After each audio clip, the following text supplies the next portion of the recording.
Welcome to Fox 54 News at 5:30. I'm Kenesha Dees. Priceville police officer Gary Chapman is appealing his termination by the department after a high-speed chase in early September ended in tragedy. The chase ran from Priceville to Hartselle before suspect Archie Hale hit a van full of teenagers, killing 17-year-old Hartselle High School student Tristan Hollis and injuring 5, including Hale. Fox 54's Caleb Aguayo now joins us live in front of Priceville City Hall, where the appeal hearing is set to take place in just under an hour. Caleb, what's the latest in this case? Yeah, Kenesha, the Priceville City Council is set to decide at 6:30 tonight whether to uphold the firing or to reinstate Officer Gary Chapman to the police force. Several people with the city of Priceville, including the mayor and chief of police, are recommending Chapman's termination. They say he followed suspect Archie Hale for too long, failing to assess the danger of the chase. But Chapman's attorney told me over the phone earlier today that Chapman had the discretion to follow Hale because no supervisor was on duty. He alleges that Chapman did everything to standard that night in September. You are to notify a supervisor who monitors their pursuit, and the supervisor may or may not call off the pursuit. In this instance, Gary notified the dispatcher to get in touch with a supervisor. None was on duty, so it was up to the pursuing vehicle, the number 1 officer there, to use his discretion on whether or not to continue the pursuit.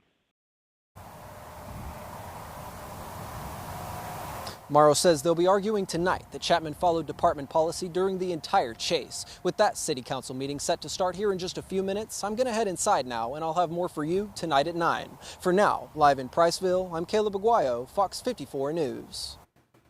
Thank you, Caleb. We'll be following this story and giving you updates as they do come out. Tune in to Fox 54 News at 9 for the latest from this hearing, or for more information and our previous coverage of this story, follow along on our website, fox54.com.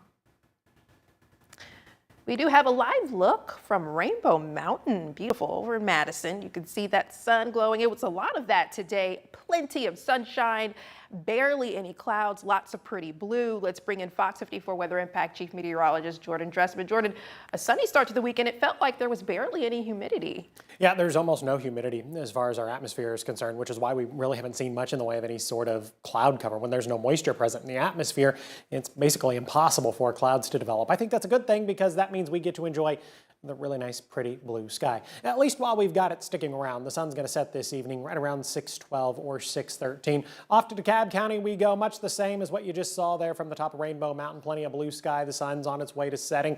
Temperatures are holding steady this evening. Many of us find ourselves sitting somewhere in the 70s. We're gradually going to begin to cool off over the next couple of hours. Really is going to be a beautiful evening, though, if you'd like to spend a little bit of time outside. 73 at 7, 68 by 8, 65 by 9, 64 degrees at 10 p.m. From there, we're actually going to do a pretty good job at cooling off late tonight, early tomorrow morning. We're probably going to be a little bit warmer tonight compared to what we saw last night, but still, temperatures dropping into the lower 50s up across southern Middle Tennessee, low and mid 50s across far northeast Alabama. Everybody else probably dropping into the mid 50s. From there, we do a really good job at warming up as we head into your Tuesday afternoon. I do have a little bit of rain in the forecast, and we'll talk about that in just a couple of minutes. Thank you, Jordan. A man who escaped from a prison job site in Huntsville is once again behind bars. 66-year-old Philip Deason was captured in Nashville today by the Metro Nashville Police Department. Deason escaped on September 30th while out on a work assignment here in the Rocket City. He's serving time for theft of property, which he was sentenced for back in 1999. A 17-year-old has been arrested after a shooting at Hilltop Terrace injured one person Friday. Huntsville police say officers responded Friday to the 2600 block of Hilltop Terrace, and it's where they say they found a person suffering from a life-threatening gunshot wound. An investigation determined the 17-year-old fired the weapon. They were arrested and charged with assault. The victim still in the hospital and remains in critical condition. A 25-year-old Tuscumbia man was arrested Saturday night after officers say he was found in a car with a child. Littleville police says officers responded around 11:45 p.m. to investigate a suspicious car on George Wallace Highway. They say they found this man here, Keelan Morgan, in the car with a minor. Morgan was arrested and charged with sexual abuse and tampering with physical evidence, each carrying a $1,000 cash bond. We're learning more about a hit and run that happened on Saturday night, according to police. A tow truck driver was about to pull a car off the road when another car drove onto the bed of the truck, came off and struck the driver. The driver of that tow truck was taken to the hospital with serious injuries, but we're learning the driver is expected to be okay. If you have any information, you're asked to call HPD. Two gates at Red Zone Arsenal will have new hours beginning tomorrow. Gates 1 and 7 will close for inbound traffic at 1:30 p.m. After that, the gates will remain open for outbound traffic only. According to officials, commercial vehicles will need to use the far right lane of Gate 9 after 1 p.m. Red Zone Arsenal says the new hours are due to effects from the government shutdown.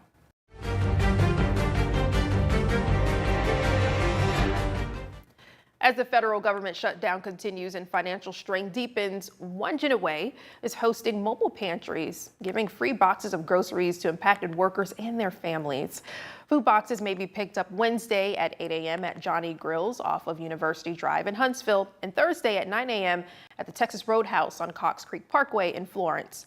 You aren't required to show proof of employment to participate. The owners of a bar and grill shut down by court order are now asking for support ahead of its next hearing. 708 Bar and Grill was shut down by the city of Huntsville, with court records alleging the spot has been the site of criminal investigations and concerns. Documents say the owners claim they didn't have the proper chance to dispute the allegations. The case will be back in the courtroom Wednesday at 9 in the morning. Malcolm Gopher, who owns the restaurant, is urging people to attend today's District 1 Town Hall to show support. It'll be held at the Richard Showers Rec Center starting at 6 p.m. If you live on Alpha Lane in Madison County, listen up. The Madison County Water Department is turning off your water tomorrow morning, and it's to help perform system improvements. The outage is scheduled to begin at 8 a.m. and will last until around 2 p.m. while crews work to upgrade the local water system. Officials say service will be restored as quickly as possible once the work is completed. The University of Alabama in Huntsville announced today that President Charles Carr will retire in May of next year. Carr spent more than 30 years in higher education, including 26 years at the University of Alabama as Dean of the College of Engineering. Carr joined UAH as interim president in November of 2021 and was named president of the university in September of 2022. Sounds of celebration as all remaining Hamas hostages are freed, and we've got their stories just ahead and a listen from President Trump. A SpaceX spacecraft getting ready for liftoff this evening. We'll take you to Texas for a look ahead.